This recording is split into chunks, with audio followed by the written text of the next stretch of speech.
Arihi Om Agnenaya Supataraye Asman Viswani Deva Vayunani Vidwan Yuyojmas Juhurana Menaha Bhuishtante Namavuktim Videma. Sanatana Dharma 101 class continues. Upanishad Ganga flows into plains. So we have studied so far about Veda. Then Vedas branch out into Upanishads. Upanishad. So it is made up of three phrases. Upa, samipe. Ni means down. Shat means to sit. To sit close to the preceptor. Then the Upanishads, predominant purpose of the Upanishads is to teach us about the Supreme Brahman. Sarvam Brahman Kalu Santa Upasita. So many Upanishads. Upanishads are the terminal portions of the Vedic corpus. So what are these corpus? Vedaha smritihi sadacharaha swasya cha priyamatmanaha etat chaturvidam prahuhu sakshat dharmasya lakshanam. What is dharma? Dharma is given in Veda. Vedo kilo dharma moolam jagat. Manu says, Veda akila dharma moolam. All that what we need to live rests in Veda. Veda means vidajnane iti Veda. And Vedas are very confusing. Only learned people can understand Veda.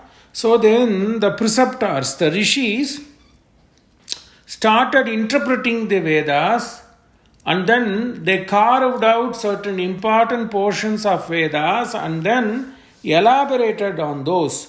Those are known as smriti. From their memory, from their understanding, from their thought process, they elaborated the Vedas that are known as smritis.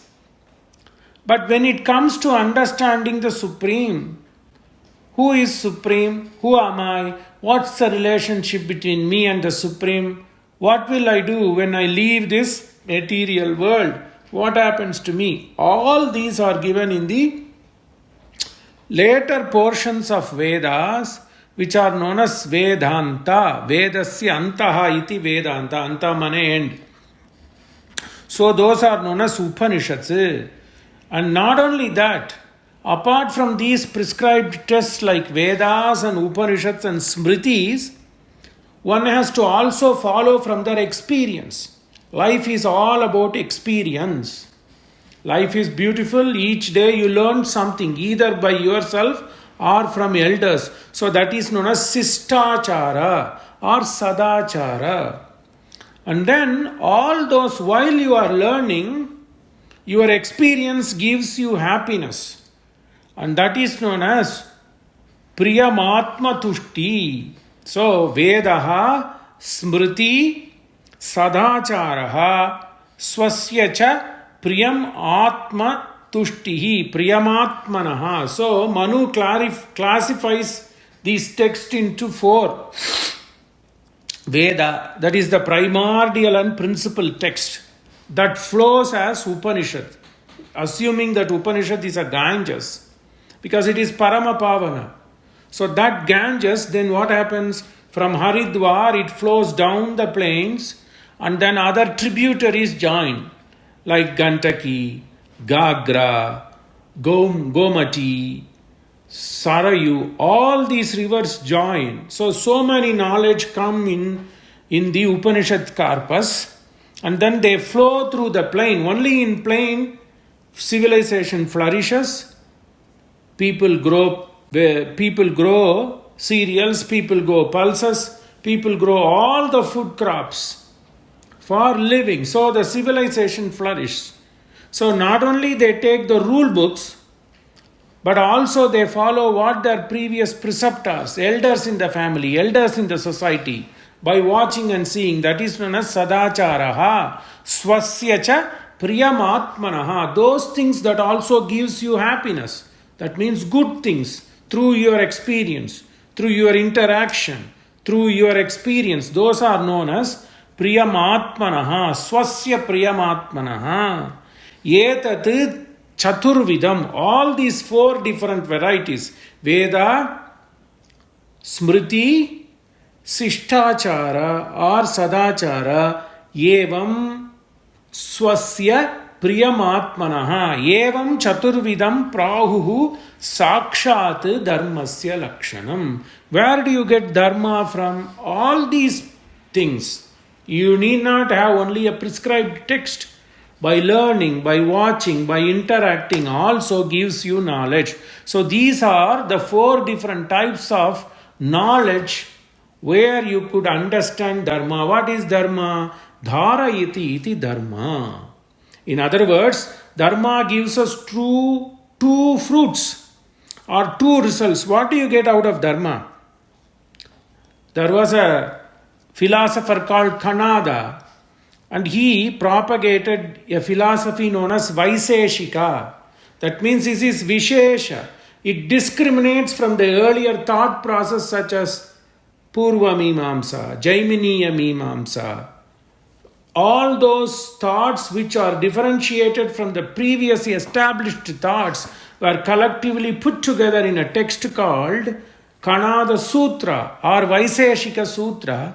He begins by explaining what is Dharma. Dharma leads us to two things. One, Abhyudayaha, Nisreyas, Sadharma, that action, that way of living which helps you to gain the knowledge of spirituality or elevated status. Abhyudaya mane elevated status.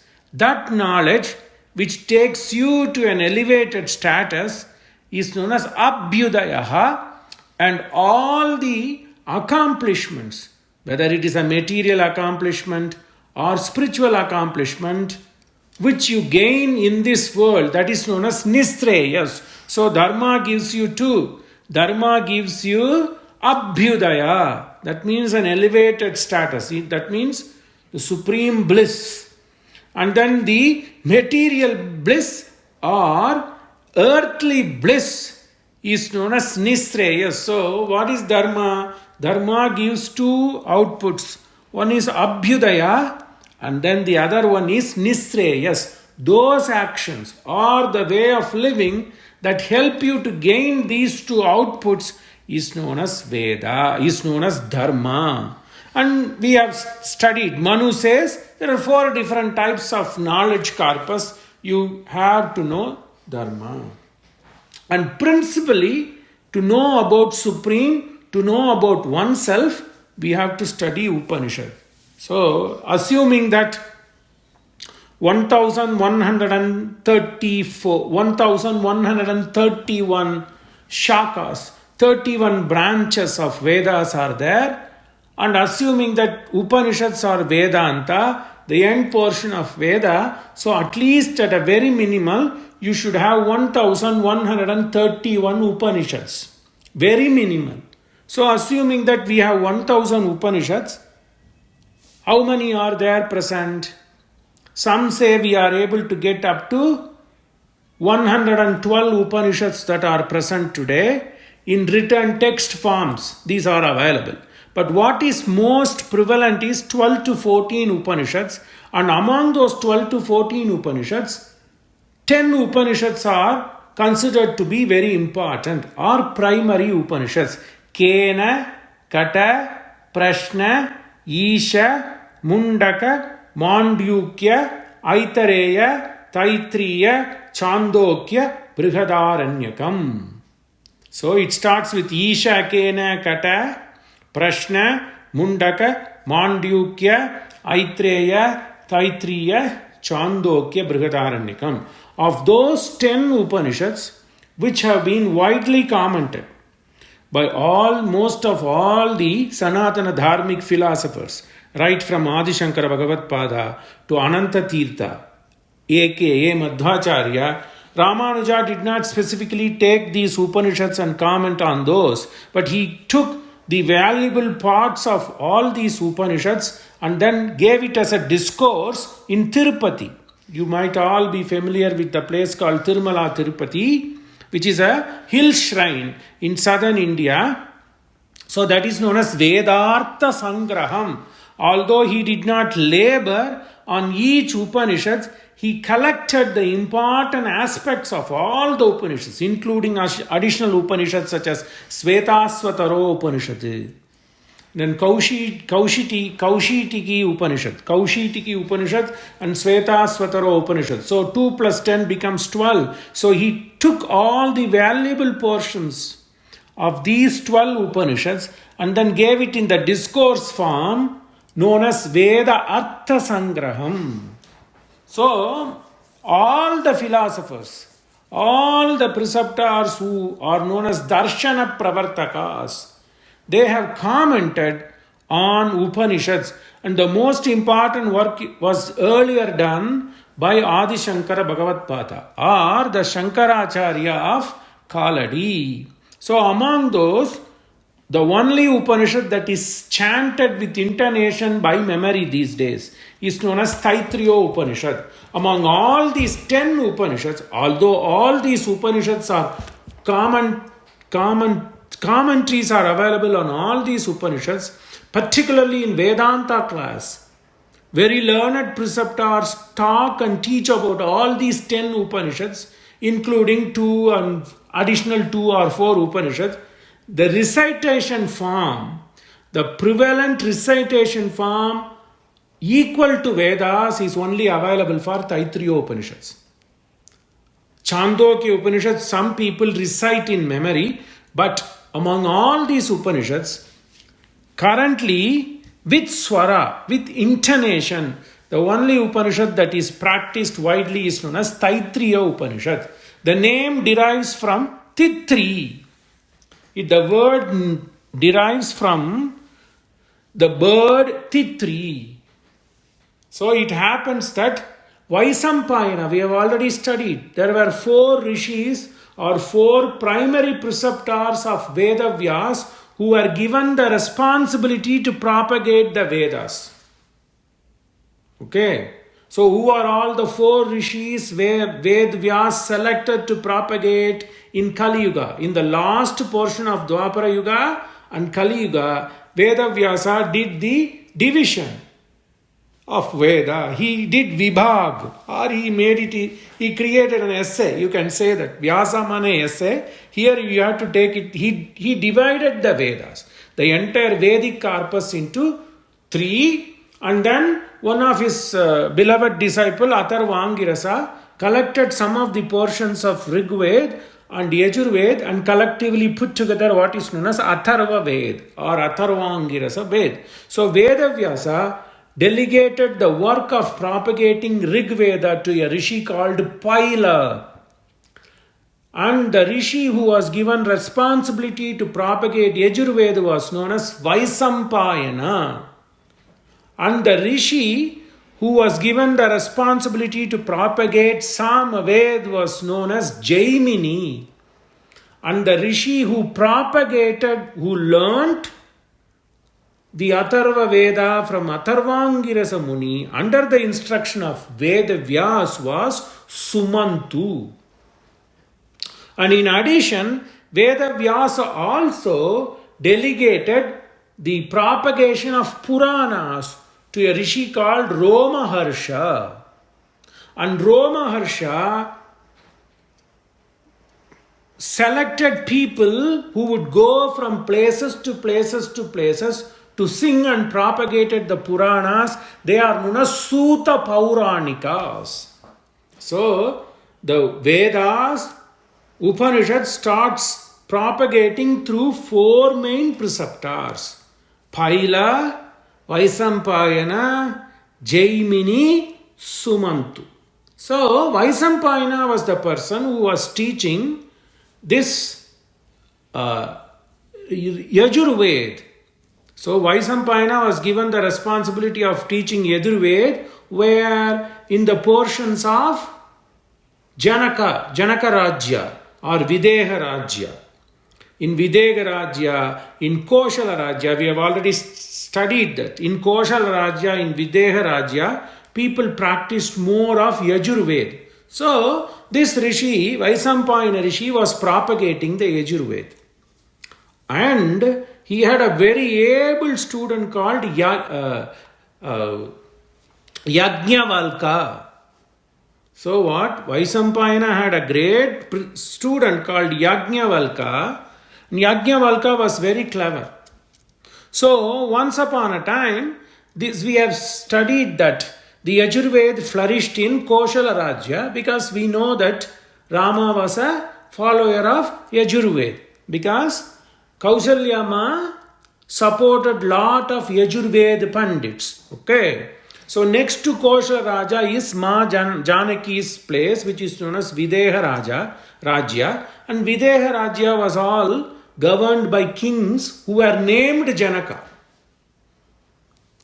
That is the reason Janaki's father was Janaka. It doesn't mean that we had only one Janaka. So many Janaka. It's their dynasty name. Okay. So when this Vaisampayana was teaching this Yajurved, the kingdom was ruled by a king called Janaka.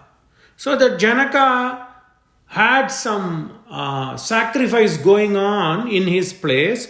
So Vaisampayana was not able to go during one particular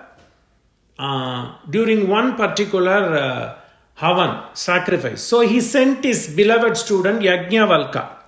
So the Yajnavalka goes there and then he discusses something with the king and he was not satisfied with the performance of the king. So he comes back without performing the prescribed sacrifice. But then Vaisampayana got worried that he is not doing the job as a preceptor, as a guru. So he says, what all the knowledge I have given you, that means what all the Yajurved knowledge I have given you, you give it back to me. So Yajnavalka spits, because he was also a great learned scholar. Then he obeys his master. Okay, because his guru has asked, give back all the knowledge, because you did not put this knowledge to the good use. Even though the king was not doing his job properly, perhaps he did not obey you properly, but our job is to not worry about all that. Our job as a preceptor is to go and do what is good for the king and what is good for the kingdom.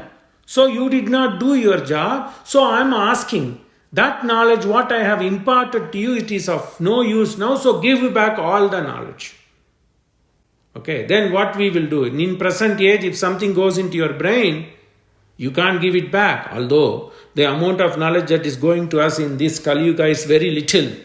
Okay, but imagine in those days, we are talking about Vedic time. Maybe Satya Yuga, okay, or Treta Yuga, whatever it is.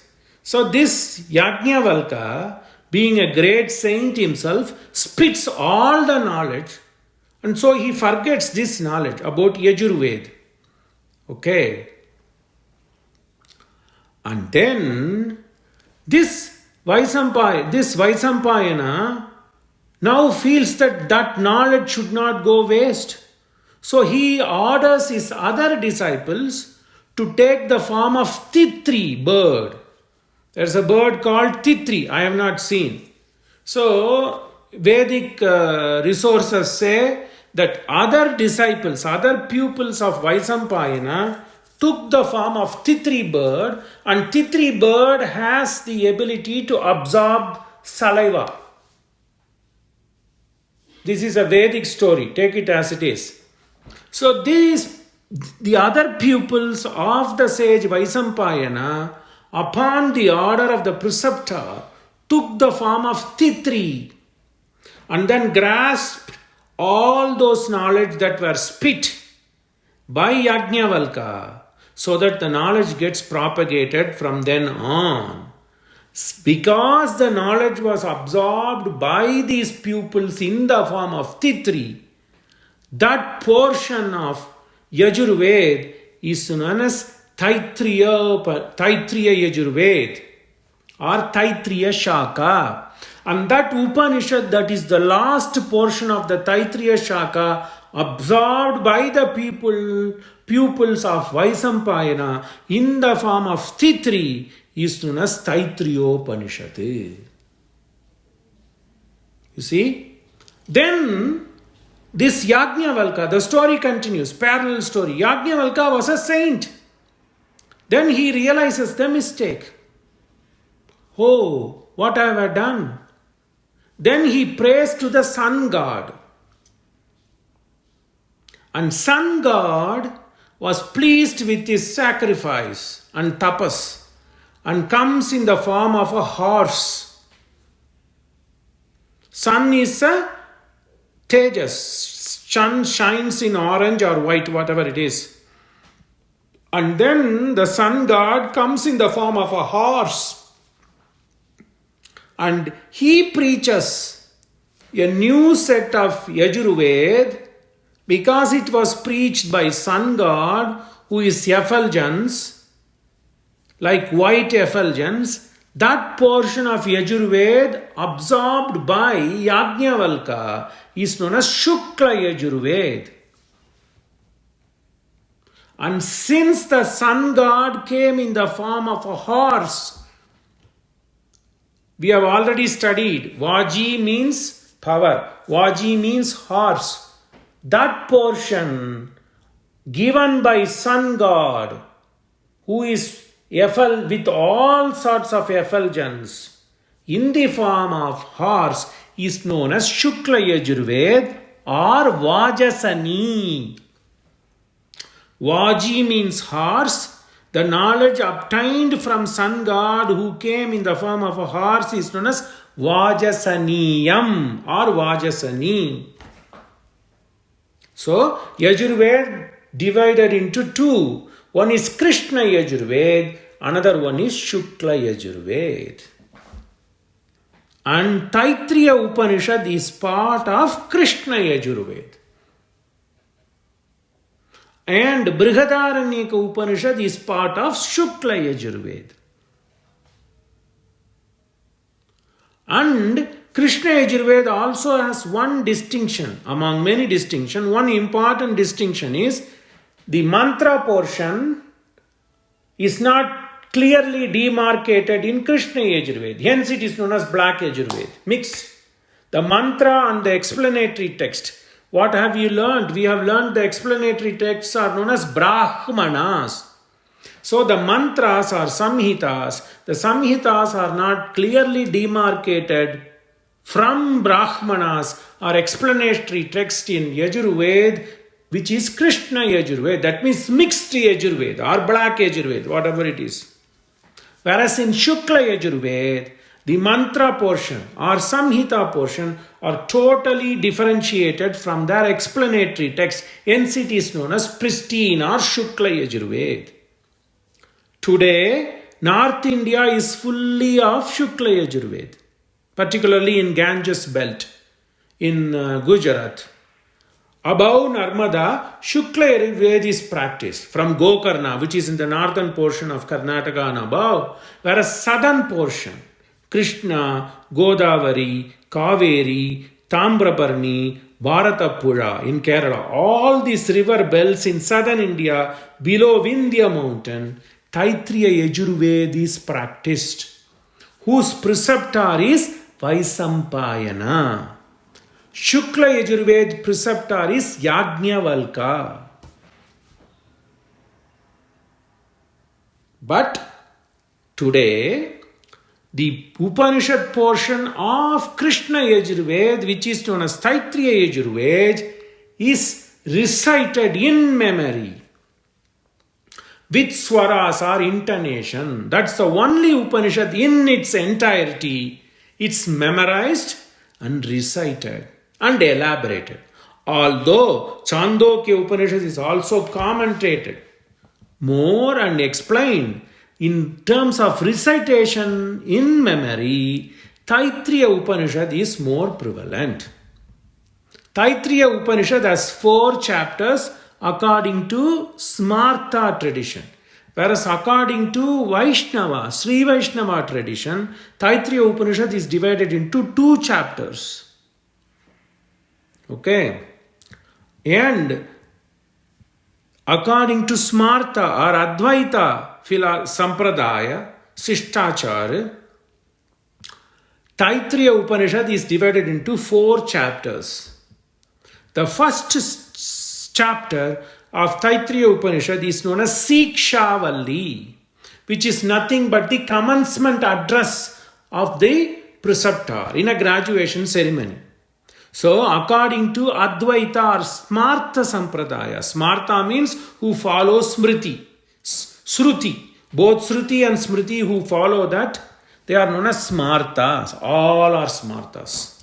Whoever believe in Vedas are known as Smartas. Those people who believe in Sruti are Smartas.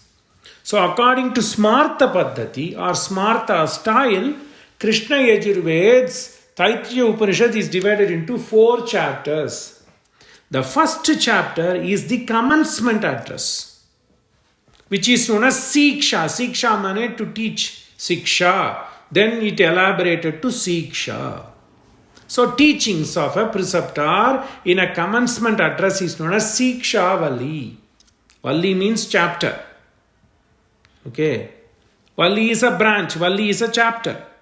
And the second chapter is known as Brahmananda Valli, which talks about the Supreme.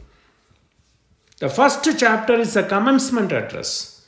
The second chapter is known as Brahmananda Valli. Third chapter is the discussion between Bhrigu and his son.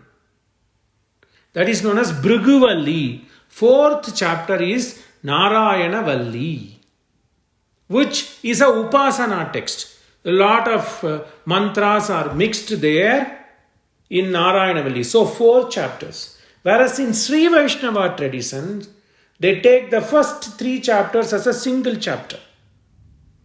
So according to Sri Vaishnava tradition, it has only 2 chapters. Text is not varying. Minute variations are there. In Veda Samhita portion, no variation all through India. Whereas when it comes to Upanishad, particularly the 4th chapter, there are some mild variation between the philosophies. Whether it is an Advaita philosophy or Vaishnava philosophy, there are minute variations. Whereas there are no variations whether in Swara or in the text. In Samhita, the 7 Samhitas, no. Okay, so according to Sri Vaishnava tradition, the 4 chapters are divided into only 2. The first 3 chapters are grouped as a single chapter.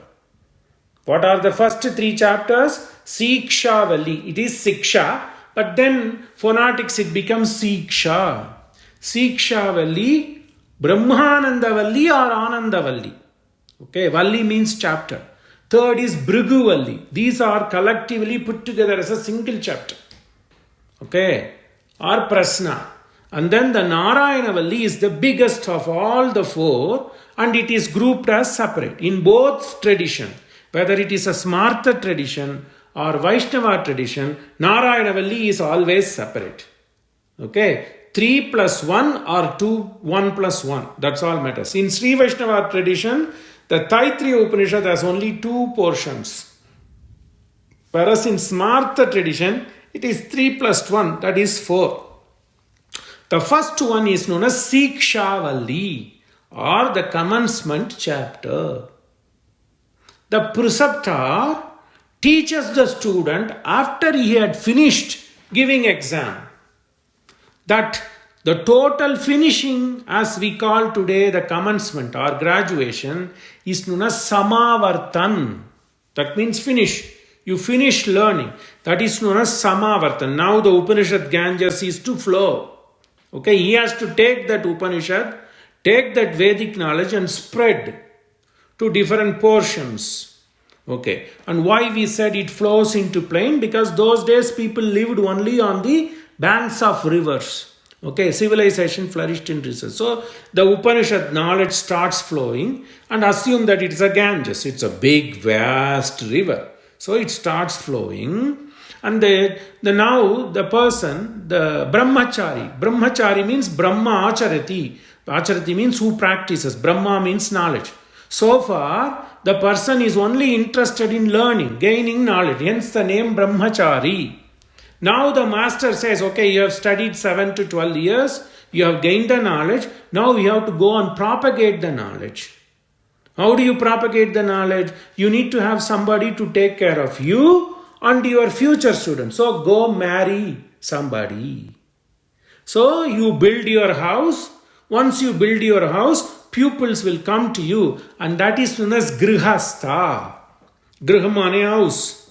So brahmachari, when he completes the learning, that ceremony where he completes his learning is known as samavartan. That means exam. He gives exam. And once he finishes his finals in his 4th year, they do a commencement. So the tutor himself, or he brings his co-tutors from some other gurukul and asks them to tell, now that you have learned, what you should do. So that thing comes in the first chapter known as Sikshavalli. Okay. Then, having gotten those advice from the guru, he contemplates. Because the tutor has already taught him about the rituals, which is in the Samhita portion, and then he had already elaborated where to use those mantras, that is in Brahmana Bhag. Then the tutor had already taught him about the Brahman, the Supreme. So the pupils contemplates about Brahman, and he again interacts with the tutor. Okay, sir, I didn't understand. Please explain. Satyam, Jnanam, Anantam, Brahma. So the tutor and the pupil interact. Who is Brahman? Satyam. That is Satyam mane. The literal meaning is truth. But here you should take Satyam means eternal. This is the eternal truth. Although Satyam means truth, literally, but in this Upanishad sense, Satyam means it is everlasting, eternal, which doesn't change. So, that is known as Brahman. And what is the nature of that Brahman? Anandam, supreme bliss. Anandam means happiness, here it is bliss. That Brahman is not shaded by sorrow. Satyam, it is everlasting. Anantam, ever pervading. Jnanam, Anandam, it is full of knowledge, blemishless knowledge. Satyam, Jnanam, Anantam, this is nothing but Brahman. Brahman means Brihatvati iti Brahman, the biggest, the supreme is known as Brahman. Then, the next chapter talks, how do you estimate the Anandam of Brahma? So it comes as a conversation between a rishi and his son. Right? Bhrigu. And he is the son of Varuna. Bhrigu is a son of Varuna Rishi, not the rain god. Here it is a Rishi called Varuna. And he teaches again to his son. The discussion what a Rishi called Varuna had with his son. Varuna's son is Varuni. Dasharatha's son is Dasarati. Varunasya apatyam pumaniti Varuni. Apatyam means progenitor.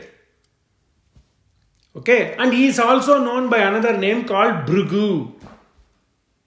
Because this tutor and this pupil, Sampratam, current, like I and Bhargavi discuss from some textbook, right? So now I and Bhargavi, I and Rachel are discussing from some textbook. That textbook information was discussed between a rishi called Varuna and his son Varuni, i.e. aka Bhrigu.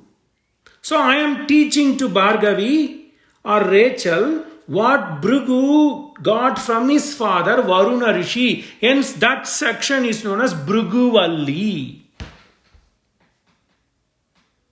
Okay, and then the fourth portion talks about Supreme, and Upanishad names that Supreme to be Narayana. Hence it is known as Narayana-valli. And this is the same thing Adi Shankara Bhagavad Pada, when he starts the Bhagavad Gita commentary, he says, who is Supreme? The Supreme is none other than Sriman Narayana. So Adi Shankara Bhagavad Pada invokes the name of Narayana or Sriman Narayana to be supreme. Okay, Sikshavali is the commencement. Now you know the name of each chapters. So Sikshavali talks about first how to speak. The preceptor tells how to speak. Siksham Vyakya Syama. Hey people, I am going to give my commencement address. Siksham Vyakya Syama. Let us talk. Plural. Then how the words have come. How the phonetic starts. So you be mindful of what you talk. That's the inner meaning of it. Then it talks about grammar.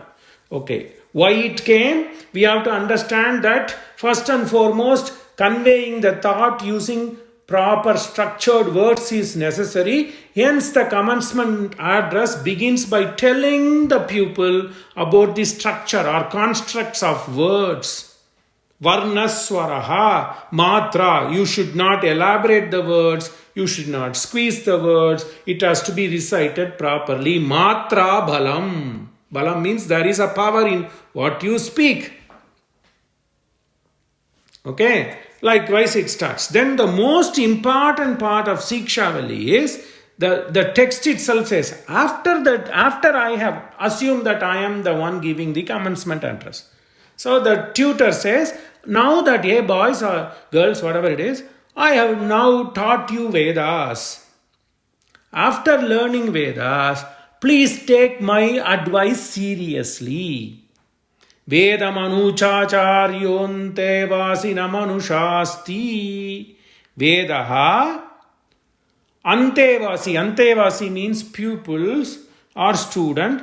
Vedam anuchacharyo. Anucharyo means after learnt Vedas from Acharya. Antevasis, pupils. Anushasti, follow what I say you to do. In other words, take my advice. This is the important portion of the commencement address. Vedam anuchya acharyaha. The padas, the splitting. Vedam anuchya. After teaching Veda. Anuchya mane taught. Okay. Vedam anuchya acharyaha. The person who had taught Vedas, after teaching the text, now speaks. Antevasinaha, for the pupil. Antevasina means who took care of the tutor. In those days, they stay with tutor, so they help the wife of the tutor with the kitchen things. They go to shop, buy things. It's like living like a family. So they are known as Antevasina. That means who live closely. So the pupil lived closely with the tutor. Antevasinaha anushasti. So this tutor, after teaching Vedas, as a parting gift, is giving them some advice. So the first chapter's crux is this. So the tutor's commencement address is this. What is the commencement? Is that be truthful. Don't waver from truth. Satyat na pramati davyam. Pramadam. We know in Hindi or we know in Kannada, in Tamil, Telugu, pramadam. We say what is a big thing. Nowadays we interpret as pramadam means big thing. What's a big thing? What's pramadam? But actual meaning of word pramadam means negligence. Na pramati. Do not neglect. But now over the years we are misinterpreting the word pramadam. Pramadam now we take not biggie. Nowadays we take pramadam means not biggie. What is a big pramadam? What's a big thing? Nothing. Okay. But the actual meaning pramadam means negligence. Na pramadam. Do not neglect satyam. The important thing, the commencement address is be truthful. Because the Supreme is truth. Satyat na pramaditavyam. Pramadam, pramaditavyam. Neglect. Na. Negative plus pramadam becomes na pramadam, na pramaditavyam. Do not neglect truth. That is itself dharmam. Being truthful to you, executing truthful activity is nothing but dharmam. So the next he says, dharmat na pramaditavyam. But in the prosody, it becomes satyana pramatitavyam. Then dharmat plus na pramaditavyam becomes dharmana pramaditavyam. Then kushalanaf, be good to people so it always leads to prosperity. Kushal mane kushalta, prosperity, happiness, whatever you can take. Kushalanaf pramaditavyam. Then bhutyainaf pramaditavyam. Bhutyai mane to take care of people, good things. See, this is important. That is Veda. See, this is the crux of this Upanishad Ganga. Although it talks about Brahman, it doesn't talk Brahman first chapter itself. It only talks about Brahman. To know Brahman, you should live well. You live well if you are truthful to you, truthful to the society. By being truthful to the society, you will be truthful to the Supreme. Satyannah pramatitavyam, dharmannah pramatitavyam, kushalannah pramatitavyam, bhutyainah pramatitavyam. Bhutyai mane do good thing to people, good thing, good activities. Then deva pitrikaryabhyam, take care of your elders. Take care of your poor people. Deva pitrikaryabhyam nah pramaditavyam. Then, before that it puts, don't quit learning. Swadhyaya cha pravachanabhyam. Now, I have added the word cha, but it comes as a compound. Swad, don't quit learning. Be a lifelong learner. Swadhyaya.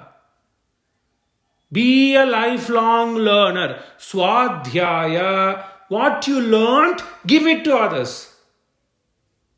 Pravachan means prabhashan, to lecture. Learn means swadhyaya, contemplation. Either way you can take it.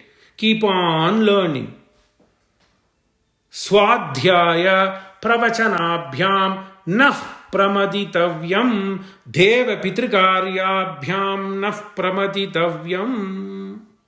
Then be respectful of the guy who taught you.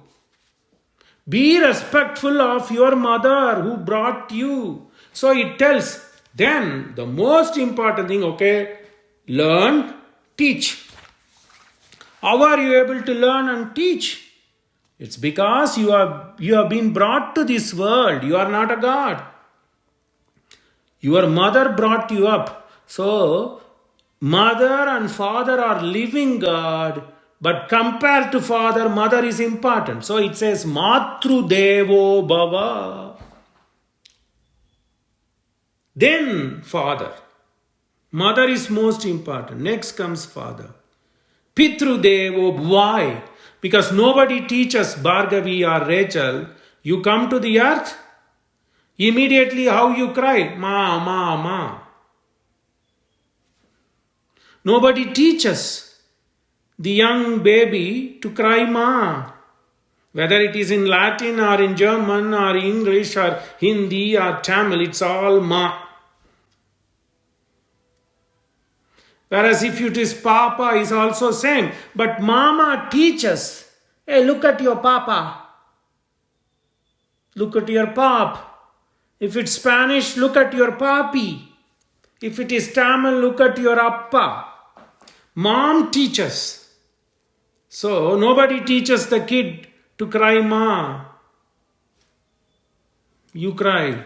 But your mom or some elder, look at Appa, Appa par, Chudu Appa. Like that. See your father. So next comes Pitru Devo Bhava. Then father takes you to your tutor. When you are of an age of 7 to 8 years, your father takes you. Nowadays at 3 years you put in kindergarten. Fine. So your mother and father takes you to the tutor and introduces to the teacher in the Montessori. So Acharya Devo Bhava. Then when you go to your tutelage, or when you are under tutelage, the teacher introduces you to your next friend. Look at Joseph, look at James, look at Madhav, look at Aditya. So those are known as relatives and friends and groups of people. Athithi. Although Athithi means guest, we should take it in a broader sense. The people surrounding you. Matru Devo Bhava, Pitru Devo Bhava, Acharya Devo Bhava, Athithi Devo Bhava. Yanyanavadhyani. Then what does, when you go to school, when you sneeze, bring a kerchief. Don't spit there, because you will contaminate. So the teacher, the Montessori teacher teaches you.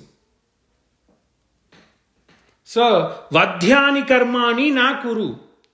Don't do things which are unhygienic. Similarly, Anavadhyani. Anavadhyani means good things. You do good things, don't do bad things. Yanyanavadhyani karmani. Tani sevitavyani. You have to only do tani sevitavyani, anavadhyani. Vadhyani opposite anavadhyani. Anavadhyani means good hygienic things. You should only do good things. The society teaches you. The tutor reminds you, look, 10 years back you learnt this, not to spit things on the road. Take care of the environment. Do not forget, remember. Whatever is the good things I have taught you, whatever the good things your mom and pop have taught you, do it. Do not neglect. Yanyasmakagum sucharitani. These things will help you to build your character. Sucharitani. Tvaya tani tvayopasyan. You should do those good things, what your parents, what your school, what your guests, what your neighbors have taught you. Tani tvayopasyani. No, either not do things which have not been taught or which have not been prescribed to you. Na itarani. You see how Veda builds? So the Ganges, Upanishad comes. What is the purpose of Ganges? To cleanse yourself. Your Atma Shuddhi or Deha Shuddhi. So Upanishad is nothing but a Ganges. So it spreads. Now this guy, having gotten the commencement address, it's still there. Then okay, you do things, but then go give things to people without any bashfulness, without any inhibition. Give freely. Because normally if you know something, in school days, at least in high school, you guard your knowledge because you feel competition from others. So people don't tell things. If somebody is taking a credit exam, or somebody is skipping the middle school chemistry or math but taking high school, even his best friends or our best friends would not know. Because one guy doesn't want to tell the other guy, even though they hobnob together, they play together, they go into league, they won't tell what they are doing, competition. Veda says no, give freely. Because people who are very knowledgeable do not share things. There is a saying, the faculty are the worst enemies. Your next door faculty is your first enemy. You won't tell him or her what you are doing, what grant you are writing, what paper you are submitting. So even though you say hi, hello, it's outward. Right? So that is that. And then beautiful Sanskrit poem by a philosopher and a poet called Bhartrhari tells this. Right? Bodharaha matsaragrastaha. The knowledgeable people are always envious of others. Bodhara, knowledge people. The matsarya, mane jealousy. They are always caught by jealousy. Oh, that guy will get Nobel Prize, so I won't tell what I do. That guy will become a fellow of a National Academy of Science, so I won't tell my science to him. Whereas you want to collaborate with somebody in India because he's not your competitor. Whereas your next door faculty is your competitor. So, Bodharaha Matsara mane jealousy. This poem is a reflection of what Veda says. Give knowledge, don't hold knowledge. And he explains, knowledgeable people, they are jealous of others, so they won't disclose knowledge. Bodharaha Matsara mane envious. Mastara grasta, they are caught by this envious nature always. Bodharaha matsara grastaha. And then if you are powerful, you are so egoistical about your power and you punish others with your power. Prabhavaha smaya dushitaha. They will think others, I can do anything. I am the leader of this big country. That country is nothing. So you thump somebody else. And there again you don't tell how your country has become powerful. Anyway, that's a different story. So you tend to guard your secret. Okay. Bodharaha matsara grastaha prabaha smaya dushita. And those people who are not knowledgeable, they don't care. I don't have knowledge. I don't care. I don't even come to the class. Abhodaha pahataschanye. Abhodaha. People who don't care to study, they don't care. And what have they got to distribute? Nothing. The people who are powerful, the rich who go to Harvard or Princeton or Yale, don't tell how they went to Harvard, Yale or Columbia, whatever it is. Right? They keep that thing guarded to themselves. Prabhu mane dhanika, Prabhu mane powerful. They know the knack to get in, whether due to their influence or something else. They don't disclose. Prabhavaha smaya dushitaha bodharaha matsaragrastaha abodhaha. Those people who don't have anything, they don't even aspire for those things. So what have they got to tell? Nothing. Abodhaha pahatascha. Pahata mane, they go here and there. No use. Jirnamange subhashitam. So like this, all these three people, they don't share the knowledge. They keep it to themselves. Jirna. They only absorb to themselves. They don't distribute knowledge. Veda says, this tutor in the commencement address says, Shraddhaya go give with passion. Shraddhaya And if you don't want to give, or you give, don't give without passion. Don't give without truthfulness. Asraddhaya adeyam. It says give with passion. Give with compassion. They could have left like that. But then some people for show, okay, I'm giving this donation. Bring all the news people, bring all this television channel and give. Don't do that. Asraddhaya adeyam. Because you are not true in giving, you are only doing it for show. Shraddhaya adeyam, asraddhaya adeyam, hriya adeyam. Be bashful and give. Don't think that you have money, you have knowledge and giving. Don't do that. Because so much is there to gain. You have only gained little. So, what you have gained, you are distributing. It doesn't mean that you know the end of the knowledge. No. Hriya deyam. Then you give with fear. Am I giving true things? Am I giving what he needs? Biya, with fearfulness. It is not the person who is receiving should be fearful. It is you who gives should be fearful because is it enough? I'm only giving food for 3 days. Is that enough? What will he do after the 4th day? That fear you should have.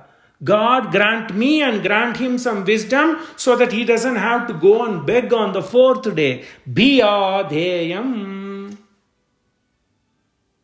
You see? This is the tutor. So the whole chapter. Then it says, practice always satya. The Sanskrit has 2 beautiful words. Satya mane true. True by action. Outwardly action is known as satya. Although the satya when it comes to philosophy means eternal. Forget that. Satya in practical sense means actions that are true outwardly. The actions that are true inwardly. That means when I am doing something, when you see a dollar bill on the road, you want to be truthful. So you pick it up and take it to the nearby police station and hand it over. That is Satya. But then inside, your mind doesn't want to do it. But just you are doing. Be true inwardly also. This doesn't belong to me, so I should not keep it. That thought also should come inside. The truth in thought is known as Ritam. That you should understand clearly. Satyam and Ritam. So Satyam is an outward action of truth. The inward action of truth is known as Ritam. So Ritam is much more difficult. We'll finish one story. So the great philosopher Swami Vivekananda. So it was said that Swami Vivekananda used to explain, okay, people go on, Swami, I listened to your talk, I am able to control my mind. Then he gives a story. Then he keeps a jaggery, a sugar, beautiful story. Then, okay, I am able to control my senses, so I am not touching the sugar. Fine. But then Vivekananda says, take it and put it in your tongue. What happens? The sugar will melt. Even if the sugar is melting on its own, if you have the ability not to swallow that sugar which is melting, that is the true control of your sense. That is Ritam. Whereas not taking the sugar and putting it in your mouth, that is easy. Relatively. That is known as Satyam. You see? So practicing truthfulness outwardly or by action is relatively easy than practicing the truthfulness in heart and mind. That is known as Ritam. So Veda says, Ritam cha swadhyaya pravachanecha. Practice the truth. Not only outward truth by action, but also controlling your senses. Like you are able to even control involuntary action. Melting sugar, when you put it in your tongue, is involuntary. It will do. But if you are able to even hold by not absorbing that melting sugar, that is difficult task. So that is more or less Ritam. Ritancha swadhyaya pravachanecha, satyancha swadhyaya pravachanecha. Then Damascha, Dama mane controlling the senses, like I told you. So you see a sugar, you have your hand, you go and take it and put it, but you are controlling. So you are telling your hand, don't touch it. That is known as control of external organs is known as Dhamma. Whereas controlling your inner self, your sense, your mind is known as Shama. So Ritam, Satyam, Dhamma, Shama. So Satyam, then one step higher is Ritam. Similarly, Dhamma is controlling your indriyas, controlling your sense organs, controlling your knowledge organs. Right? That is known as Dhamma. And controlling your mind is known as Shama. Dhamma, Shama. You should understand the difference. Similarly, Satyam, Richam. Then the author, the tutor says, Ritancha Swadhyaya. Practice Satyam. Don't leave it at that. Practice the difficult part of action of Satyam, which is known as Ritam. Similarly, control your organs. I don't want to see bad things. I close. I don't want to hear bad things. Close your eyes. Ears. That's fine. But the thought not to see bad things, the thought not to hear bad things, the thought not to, that is known as Shama. Shama is more difficult than Dhamma. Then the tutor says, okay, first at least practice Satya, then go to Ritam. So first practice Dhamma, then you go to Shama. So the first chapter tells this is nothing but tapas. So, Swadhyaya pravachanabhyam naf pramatitavyam, Deva pitrigaryabhyam naf pramatitavyam. Beautiful. Matru devo bhava. Pitrudevo bhava, Acharya devo bhava, Atiti devo bhava. Then it talks about benevolence. Sraddhaya deyam, asraddhaya adeyam. Hriya mane shyness. Bhiya mane with fearfulness.